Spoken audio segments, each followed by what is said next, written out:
Malgré l'encombrement de la rue, il ne tarda pas à la talonner. Mais cela rajouta du sel au menu de sa rapine et du baiser qu'elle s'était accordé. « Je dois quand même récupérer un peu d'avance, décida-t-elle en accélérant. Jouant de sa petite taille, autant que de cascades ou de contorsions, Triboulet se faufilait plus aisément. D'ici peu, elle le perdrait de vue, ne le retrouverait plus que plus tard, comme convenu. Elle entreprit de zigzaguer entre les charrettes immobilisées par un déchargement de bois, passa sous les encorbellements, l'oreille tendue. Bien lui en prit. « Tension » cria-t-on au-dessus d'elle. Elle se rejeta en arrière, évita de justesse le contenu d'un pot de chambre, éclata de rire devant la mine furibonde du clerc qui se tenait devant sur son mulet.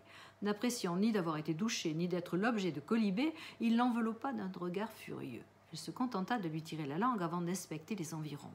Son détroussé ne se trouvait plus qu'à 2 toises derrière elle. Lui aussi se frayait un passage au milieu de l'embouteillage. Elle lui décocha un sourire malicieux avant de se coller à la devanture d'une échoppe et de pincer méchamment le cul du baudet. Aussitôt, celui-ci rua dans les brancards du marchand de poules qui suivait, faisant s'envoler une caisse et quelques plumes. En une fraction de seconde, la pagaille s'intensifia. « Te voilà ralenti, mon joli !» Cela ne durerait pas. Déjà, il rasait les façades pour se dégager. Elle vit Triboulet obliquer dans une ruelle tortueuse à droite. Elle s'engagea dans une autre, à gauche, bordée d'étals de savetiers. « Et maintenant, lequel vas-tu choisir ?» Un bruit de talons rapidement scandé ne tarda pas à résonner dans son dos, lui apportant la réponse. Son bel imprudent la voulait, elle, bien plus que son argent. Elle en éprouva une joie enfantine. « Qui es-tu, mon gracieux? Un fou, un bienfaiteur? Sans quoi tu n'aurais pas de nouveau rempli ta bourse pour me permettre de te la voler? Mieux encore, tu m'aurais dénoncé et les soldats m'auraient cueilli, à peine t'aurais-je abordé. »